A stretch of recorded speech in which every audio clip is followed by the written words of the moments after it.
Hey everybody, this is a result of some emails I got in the past, and that has to do with clipping masks. So we're going to talk about, well, what is a clipping mask? How do I use one? And maybe why would I use one creatively? And the most important thing is, how can I create my own clipping mask? So I'm going to take an image that came from one of the subscribers that I talked about earlier, and that was Charles Fleischman. I think I pronounced the last name correctly. We're going to take this image right here, and we're going to do this by using clipping masks, and we're going to create our own. Are we ready? Let's do it.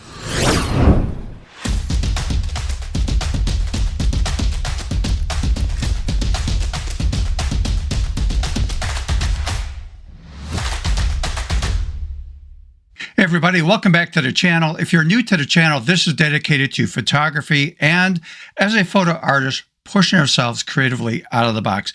All right, this came as a result of a few emails I've gotten over the last few weeks. They have to do with clipping masks, so I'm trying to catch up to some of these emails. If you do have an issue or a question about something, my private email address is right here at the bottom of the screen. It's stephenphotoartist@gmail.com. It's in the show notes. Feel free to email me on any issue that has to do with photography and as a photo artist. All right, so the issues I was coming up with was, what is a clipping mask? How can I use that creatively? And can I create my own? Because you can go out and buy some clipping masks. You can actually find some for free, but a lot of times you're not finding what you want. So it's a good idea to maybe learn how you could actually create your own. So before I get into this, let me get over here to Photoshop, and I'm just going to double click on my workspace to open up my dialog box. I'm going to open up 3 images, and I just want to talk about one of the images, and that is that one right there. That is a stock image that I got for free from Adobe. So a lot of people miss this. If you go to your account in Adobe, you go here to your Creative Cloud, and this shows my apps I have right here. Toward the bottom, you're going to see Stock and Marketplace. If you click on this, make sure you go to the drop-down menu and choose Free, and then just do a search for whatever you're looking for in a stock image and see what comes up. That's where I found that paper. I just did a search for paper, and I came up with that. So let me close out of that. And this is what again, if we don't want to spend any money, this is what I got. So let's take a look at the other 2 images. This is the image that came from Charles that I'm going to use. We talked about this image weeks ago. Charles, hopefully it's okay for me to use that. And then I'm going to take this right there, a pre-made clipping mask that I'm going to apply. But I want to talk about how to create our own in a few minutes. But I just want to mention that when you create a clipping mask, it actually could be saved in 4 different formats. It could be a TIFF file format, which this one is. It could be saved as a PSD file. It could be saved as a PNG file, or PNG file, somebody call it. And we could also save it as a GIF or GIF file format. The reason you could save it in those 3 formats is they support a transparency. So if we look at this one, like zoom in close, you can see some checkerboard patterns here, and that just indicates that that is a transparency. If that was a JPEG image, that would be white. JPEGs do not support transparency. So let's use this, but then let's create our own. So let me just do a basic thing first. So there's our stock image. Sorry, I'm losing my voice here. It's dead of winter here. It's dry. Sorry about that. But I'm going to go over here to the this right here, the clipping mask, and I'm going to just click and drag it into the background paper right there. Control-T, Command-T on a Mac, and just a little tip for you. If you go to the outer corner, it changes to an arc, so I can rotate this. But if I hold the Shift key down along with the click and drag motion, it snaps to different degrees till I get it down to, like, it's perfectly horizontal. I'm going to click and drag it right there. Hold the Shift key down, go to the corner. It allows me to change the aspect ratio of that to make it fit the way I want to make it fit. And I'm just going to push this down about right there and enter on the keyboard. Now, maybe I want some extra space here for a title or something like that, but that is the clipping mask right there. And then I'm going to take the image, which is the barn, click and drag over the top. Now, this is a really small image. Control-T, Command-T on a Mac again. Oops. Let's resize this. I want to make sure I'm covering over the top of the clipping mask and select enter on there. Now that I have that set, so all I have to do is make sure I'm on the top layer here. I'm going to hold the Alt key down, Option on a Mac, hover between the two layers, and it changes to a symbol. When it changes, I'm going to click down once with my index finger on the mouse, and I just clip that into the clipping mask right there. I can grab my move tool. I can move this around if I want, and I could resize this, but that looks pretty good right there. And again, just to show you that we have the transparency in here so you can actually see, the background layer right there. So that is putting in a clipping mask, but I want to do something a little bit better and more creative. Plus, I'd like to create my own. So let's take a look at a way of creating our own clipping mask. Not the only way, but it's just a single way of doing it. So let's get started on that.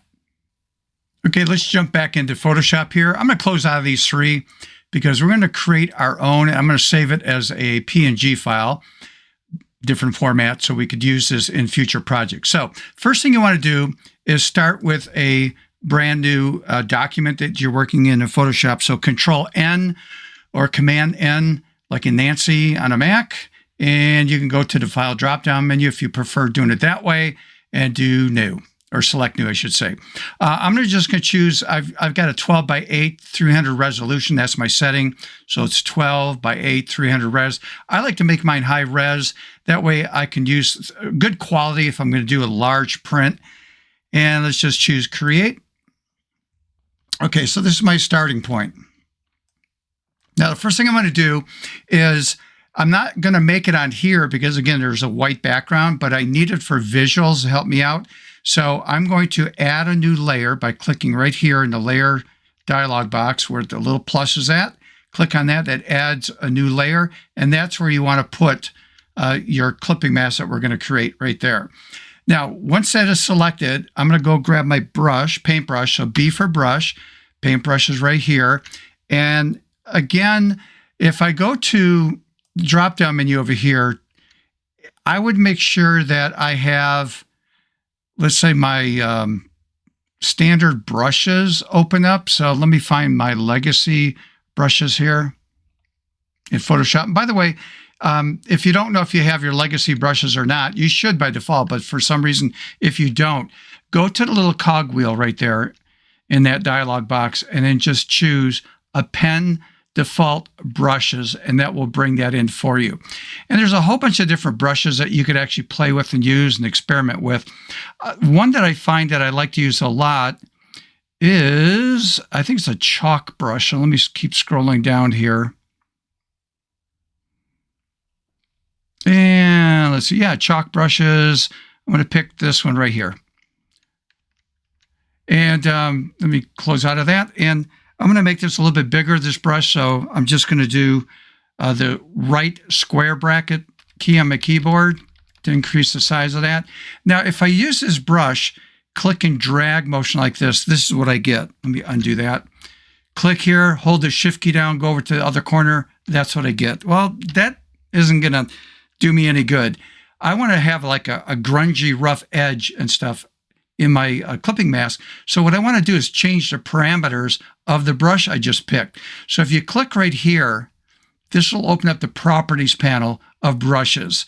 So here's my brush settings right here. And one of the things I'm going to do is go to Shape Dynamics, click on that, and I'm going to choose Jitter, move it to the right. You can see what's happening here in the preview window. And then I'm also going to choose, like, say, my angle of the jitter. And go to Scatter over here is another category, and let's adjust that. And again, you can experiment with these. So now I'm going to get something different. So if I close out of this, go over here and I do a click and drag motion, this is what I get. So I'm looking at the edge, and that's what I really want. So I'm going to undo that, Control Z, Command Z on a Mac. And what I'm going to do is go in the upper left-hand corner right here, click once. I'm going to go to the far right, hold the Shift key down first, then click once, and I get that. I'm going to hold the Shift key down again, come down over here to lower right corner, Shift, click and drag, go over here, Shift, again, click and drag, and one more, shift click and drag. And again, I can go back and just polish anything up I want in the corners, whatever, to get the look that I want. So I'm just clicking in these different spots. Now I'm just going to go in here, make this a little bit bigger, and I'm just going to paint on the inside to fill this in with black. Now, this is a judgment call by you. I might purposely leave some white areas there. In other words, I don't want 100% solid. You might, but in my example, I'm not, just to give you some creative choices here. Okay, so we can see that there are some, opacities and some white available. And again, if you don't like that, just make sure you paint in everything. But let's say, okay, that's going to be my clipping mask right there. Now, I want to save this as a clipping mask, so I need to get rid of the background. And I like the background because it gives me more visuals. But now I need to save this as a transparency. So what I'd like to do, by the way, this is uneven here on the bottom. I can adjust that later, but maybe let's click here, hold the shift key down. Yep, didn't like that, so I'm going to undo that. I'm going to leave that alone. Okay, so what I'm going to do is go to the File drop-down menu and just choose Save a Copy. And I'm just going to choose, let's save this as a PNG file. Give it a name. I'm just going to leave untitled for default, but you want to give it a unique name. Choose Save right here, and you're done. So I'm going to click on OK to accept that, close out of this, and choose No. All right, so here, if I double click to open this up, this is the one I just created. Okay, so I'm going to hold, actually select this. I'm going to hold the Control key down, Command on a Mac, and I'm going to multi-select these two other images. Click on Open, and now let's start to use this. All right, so this is my Adobe stock image that I shared that with you earlier. Let's go over here and click and drag this into the stock image. Let go. Control T, Command T on a Mac, and I'm just going to adjust where I want to do that.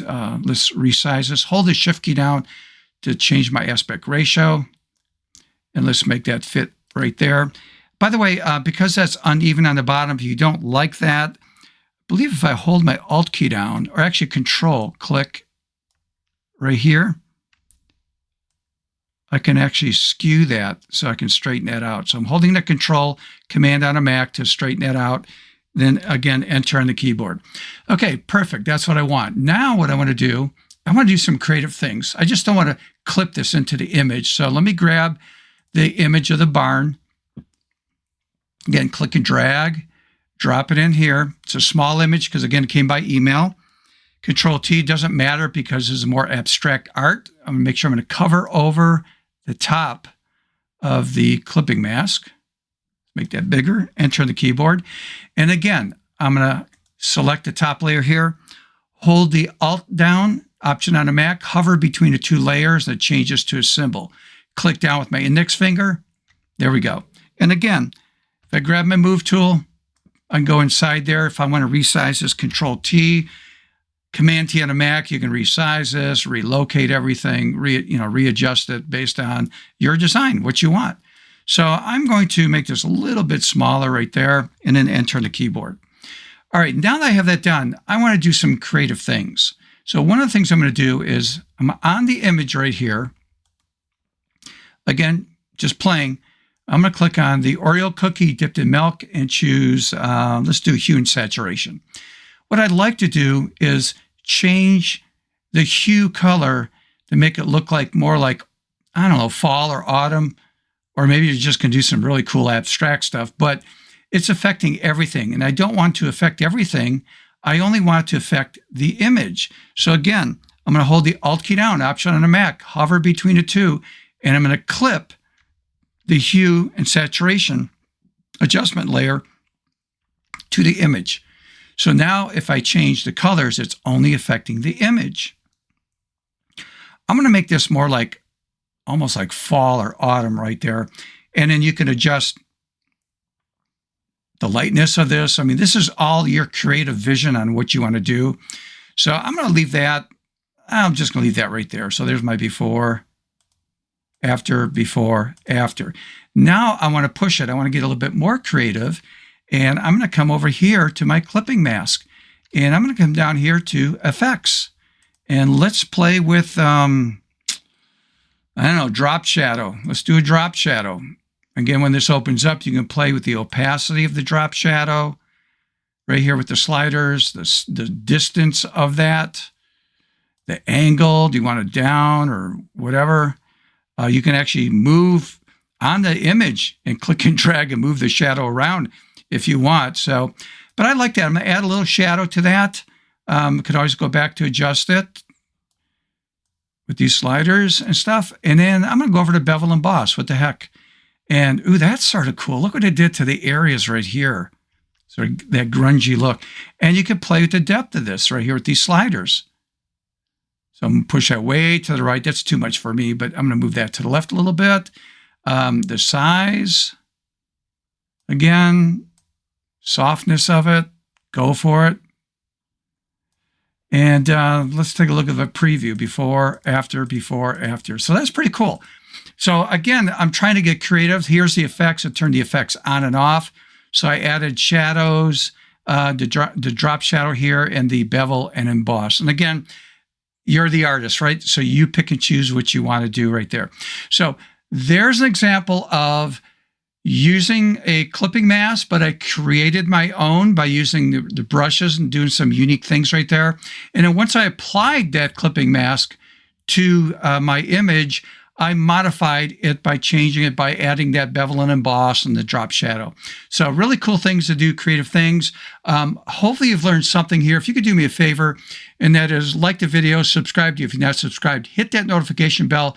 Next time I upload a video, which is at least every Wednesday, you'll get notified on that. All right, so let's try this with one of your images. And again, let's go back to Charles. Charles, again, thank you for letting me use the image here. And let's try this, and let's creatively think out of the box. And I mean literally think creatively out of the box. Until next time, see ya.